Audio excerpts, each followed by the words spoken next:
तमाम डीएलएड साथियों, एक बार फिर से स्वागत है आप सभी का आपके अपने YouTube channel MSA classes DElEd channel पर।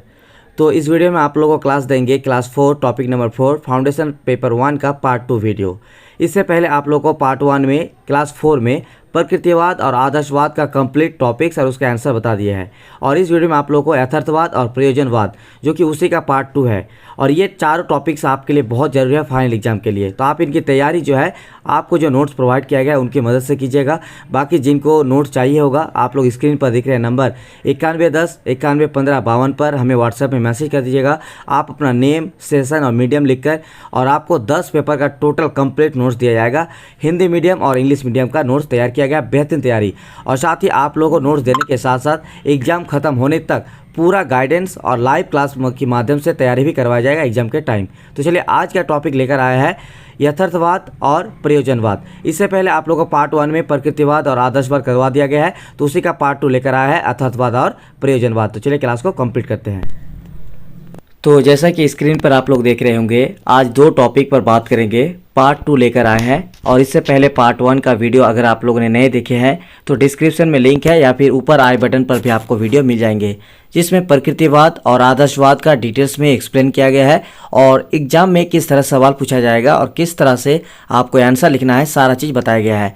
तो चलिए अब पार्ट 2 में यथार्थवाद और प्रयोजनवाद, ये दोनों टॉपिक से भी बहुत बार क्वेश्चन रिपीट देखने को मिला है। तो ये टॉपिक आप लोग जरूर कवर करके जाइएगा और अपनी तैयारी में जरूर इसको शामिल कीजिएगा।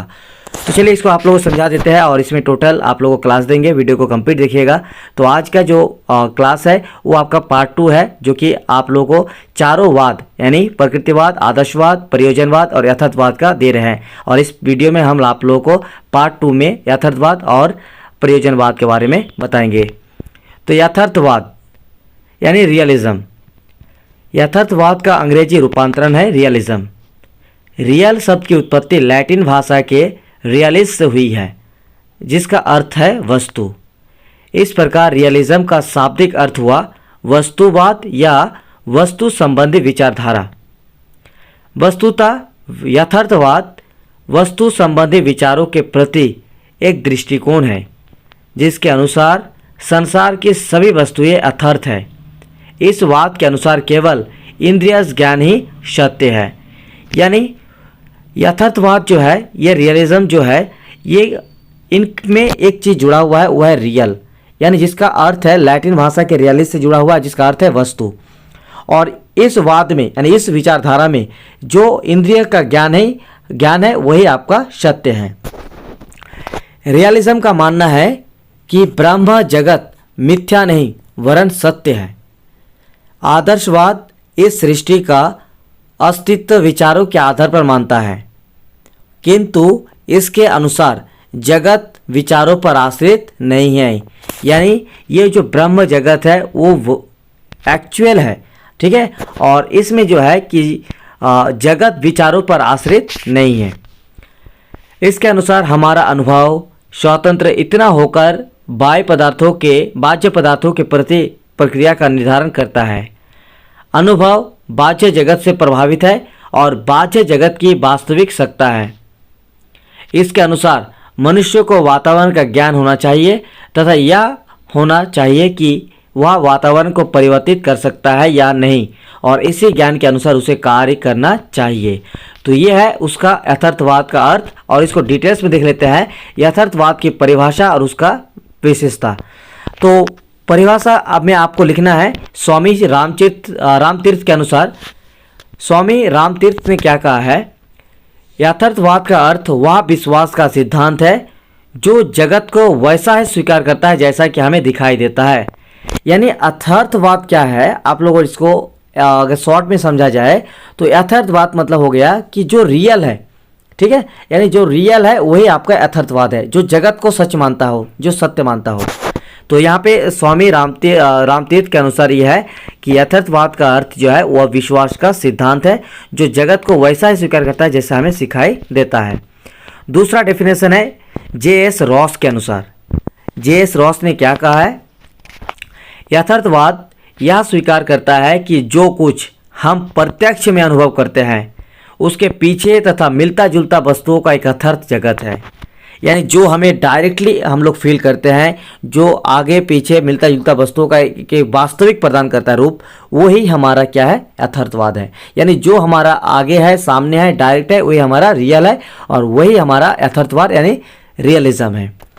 बटलर के अनुसार क्या है, बटलर के अनुसार यथार्थवाद संसार की सामान्यता उसी रूप में स्वीकार करता है जिस रूप में वह हमें दिखाई देता है। तो यथार्थवाद मतलब हो गया जो रियल, जो हमें डायरेक्ट, जो हमें निश्चित रूप से जो सामने दिखाई देता है। अब देखिए यथार्थवाद के मूल सिद्धांत क्या क्या है। यथार्थवाद के मूल सिद्धांत, पहला, प्रत्येक जगत ही सत्य है। और आप लोगों को जो टिप्स रहेगा एग्जाम में आपको ध्यान में रखने के लिए कि यहाँ पे जो लिखा है प्रत्येक जगत ही सत्य है, पॉइंट नंबर 1 में, और पॉइंट नंबर 2 में कि इंद्रिय ज्ञान के दौर है, बस आपको इन चीज़ों को अपनी कॉपी में नोट डाउन कर रखना है। बाकी चीज़ जो लिखा हुआ है उसको आप लोगों को समझ जाना है और उसको ध्यान में रखकर आप लोगों को क्वेश्चन का आंसर लिखना है। जैसे पॉइंट नंबर 1 में आपको याद रखना होगा, समझ के रखना होगा, अपने ध्यान में रखना होगा कि प्रत्येक जगत ही सत्य है, हो गया। अब बाकी चीज़ जो लिखा हुआ है उसको आप लोग करना क्या है, डिटेल्स में एक्सप्लेन करना है, लिखना है।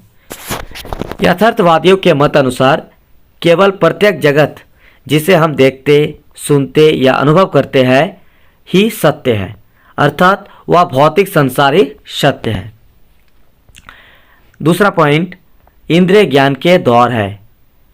यथार्थवादियों के अनुसार हमें ज्ञान की प्राप्ति इंद्रियों के माध्यम से प्राप्त संवेदना के आधार पर होती है, इसीलिए इन्हें ज्ञान का दौर कहा जाता है। यानी जो इंद्रिय है हमारा, वही हमारा ज्ञान का दौर है। ये यथार्थवाद के मूल सिद्धांत है। दूसरा, तीसरा सिद्धांत है यथार्थवाद का, वह है आंगिक सिद्धांत। जगत के सभी तत्वों, नियमों और विचारों में इसी परिवर्तनशीलता के कारण परिवर्तन होते रहते हैं। इस सिद्धांत के समर्थक वैज्ञानिक नियमों को शाश्वत ना मानकर परिवर्तनशील मानते हैं। यानी जो भी नियम और विचारों में जो है वो परिवर्तनशील है और परिवर्तन होते रहते हैं। ये है यथार्थवाद के मूल सिद्धांत का तीसरा सिद्धांत। चौथा देखिए, पर अलौकिकता को अस्वीकार करना। यथार्थवाद जो है वो पर अलौकिकता को अस्वीकार करता है। जैसे यथार्थवाद के अनुसार इस लोक से परे अन्य कोई लोक नहीं है। यानी ये जो लोक है, ये जो संसार है, ये जो जगत है, यही जगत है, इसके अलावा कोई और लोक और जगत नहीं है यथार्थवाद के अनुसार। किस प्रकार या विचारधारा वस्तुनिष्ठ एवं वैज्ञानिक दृष्टिकोण पर बल देती है। इस प्रकार, ठीक है, विचारधारा वस्तुनिष्ठ एवं वैज्ञानिक दृष्टिकोण पर बल देती है। यह विचारधारा आत्मा, परमात्मा के अस्तित्व संबंधी विचारधारा का भी खंडन करती है। यह मनुष्य के मन को आत्मा ना मानकर मात्र एक भौतिक सत्ता मानती है। प्रयोग पर बल यथार्थवादी विचारधारा निरीक्षण, अवलोकन तथा प्रयोग पर बल देती है। इसके अनुसार किसी अनुभव को तब तक स्वीकार नहीं किया जा सकता है जब तक कि वह निरीक्षण और प्रयोग की कसौटी पर सिद्ध ना हो जाए। यानी यथार्थवाद जो है वो प्रयोग पर बल देती है। ठीक है, अब इसकी कुछ विशेषताएं आप लोगों को ध्यान में रखना है। और अगर इसको डिटेल्स में लिखने के लिए आ जाए, मान के चलिए कि क्वेश्चन आ गया कि यथार्थवाद से आप क्या समझते हैं, यथार्थवाद की विशेषताओं को लिखिए। तो यथार्थवाद का तो आप लोगों को डिटेल्स में सब कुछ बता दिए, उतना आप लोगों को या ध्यान में रखना है, उतना आपको लिखना है। लेकिन अगर विशेषता है तो यहाँ पे आप लोगों को लगभग 7 या 8 पॉइंट हम बताएंगे और इन 7-8 पॉइंट को आप अपनी कॉपी में नोट डाउन कीजिए और इसी को आपको ध्यान में रखना है। और अगर सिर्फ यथार्थवाद का डेफिनेशन और यथार्थवाद की विशेषता है तो आपको करना क्या है, इन 8 या 7 जो टॉपिक्स है आपके सामने है अभी स्क्रीन पर, तो इनको जो है थोड़ा सा डिटेल्स कर देना है। उसके बाद आपको लगभग एक क्वेश्चन का आपको 4 पेजेस के आसपास आंसर हो जाएगा, तब आपका एक बढ़िया मार्क जरूर आएंगे। पहला विशेषता है ज्ञानेंद्रियों के प्रशिक्षण पर बल। यानी यथार्थवाद जो शिक्षा है उसकी पहला विशेषता है वो इंद्रिय ज्ञान को ही ज़्यादा बल देता है और उसकी जो प्रशिक्षण है यानी उनकी जो शिक्षा और उनकी जो ज्ञान प्राप्ति है इंद्रियों का, उसको वो सर्वप्रथम मानता है। दूसरा है पुस्तकीय ज्ञान का विरोध। यथार्थवाद जो है वो सामने जो दिखता है, जो जगत है, वो लोक है, इसी को सत्य मानता है, और वो जो किताबी ज्ञान है, पुस्तकीय ज्ञान है, उसका वो विरोध करता है। आदर्शवाद का विरोध, यानी जो आदर्शवाद के विचारधारा है उनका यथार्थवादी के अनुसार इसका विरोध होता है। ठीक है, यानी ये आदर्शवाद के विरोध में है। चौथा है व्यावहारिक ज्ञान पर बल, यानी ये जो यथार्थवादी है, यथार्थवादी शिक्षा के अनुसार क्या है कि व्यावहारिक ज्ञान पर बल देता है, यानी जो व्यवहार से सिखाया जाता है। वैज्ञानिक विषयों का महत्व, यथार्थवादी जो है वो वैज्ञानिक विषयों का भी महत्व रखते हैं। नवीन शिक्षण विधि एवं शिक्षण सूत्रों का भी यहाँ पे इसकी विशेषता है। अगला है विस्तृत और व्यावसायिक पाठ्यक्रम, यानी यथार्थवादी की जो विशेषता है शिक्षा की वो है नवीन शिक्षण विधि और नए नए पैटर्न पर आधारित और नए नए शिक्षण सूत्र, और उसके साथ है विस्तृत यानी विस्तार, यानी बहुत बड़े आकार में, और इसके साथ साथ व्यावसायिक पाठ्यक्रम भी। व्यक्तित्व एवं सामाजिकता दोनों को बराबर महत्व देते हैं, तो ये इनकी विशेषता है। चलिए, ये हुआ टॉपिक आप लोगों का यथार्थवाद। दूसरा आप लोग बताएंगे प्रयोजनवाद। इन दो टॉपिक, अगर आप इन चारों वाद में से कोई भी वाद आपको रिपीट होने को देखने को मिलता है, बाकी अगर आपको और हमारी तरफ से मटेरियल चाहिए होगा तो आप लोगों को एग्जाम के टाइम तैयारी करवाया जाएगा। आप लोग इस चैनल को सब्सक्राइब करके जरूर रखिएगा ताकि आप लोग का तैयारी और डीएलएड से रिलेटेड तमाम अपडेट आप लोग इस चैनल के साथ मिलता रहे। ठीक है, तो और एक रिक्वेस्ट, अगर आप झारखंड डीएलएड स्टूडेंट्स हैं तो टेलीग्राम चैनल को जरूर ज्वाइन कीजिएगा। अगर आप ज्वाइन नहीं कर पा रहे, डिस्क्रिप्शन में लिंक है, तो आप लोग क्या करना है, टेलीग्राम में जाइए और सर्च कीजिए टेलीग्राम में जाकर @JACDLED JAC DLED सर्च कीजिए। जो चैनल आएगा उस चैनल में आप लोगों को झारखंड डीएलएड का एक चैनल आएगा, आप लोग जरूर ज्वाइन कर लीजिएगा। तो प्रयोजनवाद, तो चलिए इसका अब आपको डिटेल्स में क्लास देते हैं और इसको आपको समझाते हैं क्या चीज़ है। ठीक है, प्रयोजनवाद। तो प्रयोजनवाद मतलब हो गया प्रैग्मेटिज्म। प्रयोजनवाद शब्द का अंग्रेजी रूपांतरण प्रैग्मेटिज्म है। कुछ विद्वान प्रैग्मेटिज्म शब्द की उत्पत्ति यूनानी शब्द प्रैग्मा से मानते हैं, जिसका अर्थ है a thing done business effective action, यानी किया गया कार्य, व्यवसाय, प्रभावपूर्ण कार्य। लेकिन अन्य कुछ विद्वान इस शब्द की उत्पत्ति एक दूसरे यूनानी शब्द प्रोमेटिकोस से मानते हैं, जिसका अर्थ है प्रैक्टिकेबल अर्थात व्यावहारिक। यानी प्रयोजनवाद जो कि इनकी उत्पत्ति जैसे अगर रिलेटेड है, यानी जो प्रैग्मेटिज्म है इंग्लिश में इसका है रूपांतरण। ठीक है, तो प्रैग्मेटिज्म का बोला गया है कि यूनानी शब्द से आया है, या तो वो प्रैग्मा से आई होगी जिसका अर्थ है किया गया कार्य, व्यवसाय और प्रभावपूर्ण कार्य, और दूसरा प्रोमेटिकोस यानी कि प्रैक्टिकेबल से आया है जिसका अर्थ है प्रैक्टिकेबल, और इसका हिंदी है व्यावहारिक। ठीक है, तो ये इसका आपका व्युत्पत्ति है। इसका थोड़ा सा और देख लेते हैं इसका अर्थ में। इस प्रकार विशाल रूप में प्रयोजनवाद से आशय यह है कि सभी विचारों, मूल्य एवं निर्णयों का सत्य उसके व्यावहारिक परिणामों में पाया जाता है। यदि उनके परिणाम संतोषजनक है तो वह सत्य है, अन्यथा नहीं।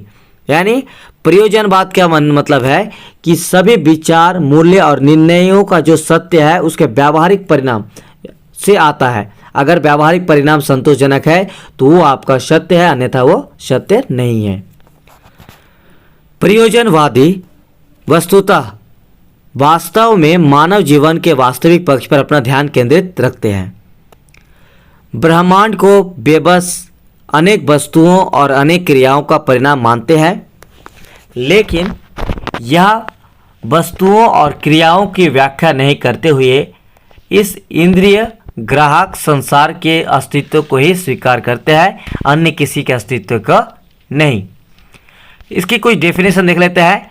ठीक है, प्रयोजनवाद का तो यहाँ पे आपको दो डेफिनेशन याद रखना है। पहला है ब्रांड के अनुसार और दूसरा है रोजन के अनुसार। तो चलिए अब बताते हैं ब्रांड ने क्या कहा है।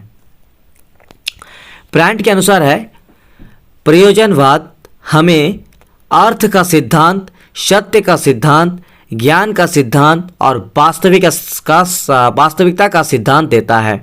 ब्रांड ने कहा है प्रयोजनवाद की डेफिनेशन को लेकर कि प्रयोजनवाद एक ऐसी विचारधारा है, एक ऐसी वाद है जो हमें अर्थ का सिद्धांत, सच का सिद्धांत, ज्ञान यानी नॉलेज का सिद्धांत और वास्तविकता का सिद्धांत देता है। रोजन के अनुसार प्रयोजनवाद निश्चित रूप से एक मानवतावादी दर्शन है जो यह मानता है कि मनुष्य क्रिया में भाग लेकर अपने मूल्य का निर्धारण करता है और यह मानता है कि वह शिक्षा सदन निर्माण की अवस्था में रहती है।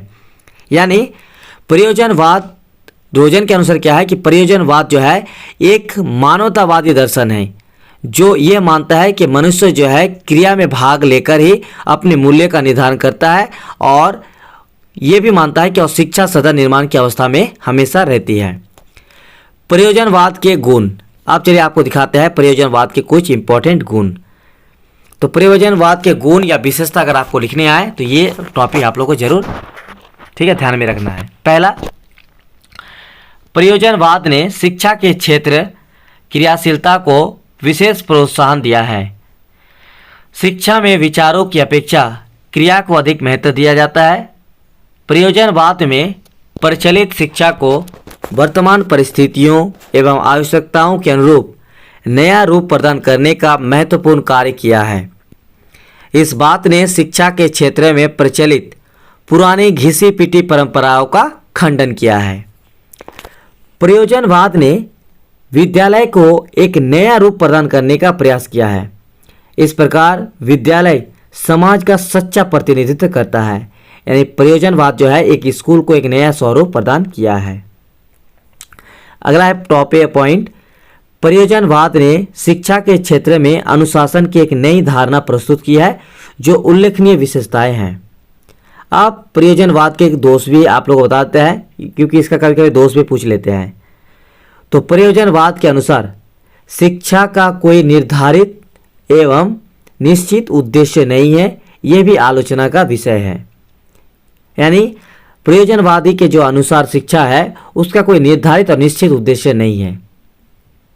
दूसरा पॉइंट, प्रयोजनवाद पूर्णतः भौतिकता का समर्थक है। इस विचारधारा में आध्यात्मिक मूल्यों की हर प्रकार से अवहेलना की गई, परंतु यदि तटस्थ भाव से देखा जाए तो जीवन के आध्यात्मिक मूल्यों का भी महत्वपूर्ण स्थान है। इस प्रकार प्रयोजनवाद एकाकी विचारधारा है। प्रयोजनवाद ने शिक्षा के क्षेत्र में पूर्ण प्रचलित आदर्शों एवं मान्यताओं का विरोध किया है। यह दृष्टिकोण भी अनुचित है। यानी प्रयोजनवादी की शिक्षा में क्या है कि पूर्ण जो प्रचलित आदर्श है और मान्यता है उनका ये विरोध करता है, जो कि दृष्टिकोण में यह एक अनुचित है, यानी उचित नहीं है। प्रयोजनवाद में सांस्कृतिक आदर्शों की भी अवहेलना की गई है तथा समुचित महत्व नहीं दिया गया है। तो इनका ये सब आपका दोष हुआ। और इस बार इसका लास्ट है जो प्रयोजनवादी के मुख्य दार्शनिक सिद्धांत। तो इसका क्या क्या सिद्धांत है? पहला, संसार का सर्वश्रेष्ठ प्राणी मनुष्य है। तो इसको देखिए, आप लोगों को जो एक पॉइंट यहाँ पे दिया हुआ नहीं है, लेकिन आप लोग करना क्या है, इसको आपको 1 नंबर, इसको आपको 2 नंबर, इसको आपको 3 नंबर, इस तरह से आप लोग को इसको समझ लेना है। ठीक है। तो पॉइंट नंबर 1 में संसार का सर्वश्रेष्ठ प्राणी जो है वो मनुष्य है। प्रयोजनवादी में मनुष्यों को संसार के सबसे मुख्य प्राणी माना है। मनुष्य को सर्वश्रेष्ठ प्राणी मानने के कारण है मनुष्यों को मनुशारीरिक प्राणी होना, मनुष्य का विचारशील होना ही इसके मुख्य विशेषता है। यानी मनुष्य एक ऐसी जीव है जो कि एक ऐसी प्राणी है जो अपनी शारीरिक और मानसिक दोनों तरफ से बहुत ज़्यादा एक्टिव भी है और बहुत ज़्यादा विकसित भी है। दूसरा, संसार का निर्माण नए तत्वों से हुआ है। प्रयोजनवाद अपने आप में एक बहुत तत्ववादी है। विचारधारा की मान्यता है कि हमारे इस विश्व की रचना जो है विभिन्न तत्वों के मध्य से होने वाली विभिन्न प्रकार की क्रियाओं के परिणाम स्वरूप हुई है। यानी संसार का जो निर्माण हुआ है वो विभिन्न प्रकार के तत्वों से हुई है। अगला पॉइंट आपको समझ लेना है। तीसरा पॉइंट, सुखपूर्वक जीवन के मुख्य उद्देश्य है। यानी प्रयोजनवादी क्या है कि प्रयोजनवादी मनुष्य के किसी अंतिम उद्देश्य को निर्धारित नहीं करता है। यानी इसका लास्ट क्या होगा ये नहीं देखता है। ये मनुष्य का जो है मुख्य जो है उसका उद्देश्य यह रहता है कि मनुष्य जो है सुखपूर्वक जीवन जिए। चौथा पॉइंट है केवल भौतिक संसार ही सत्य है।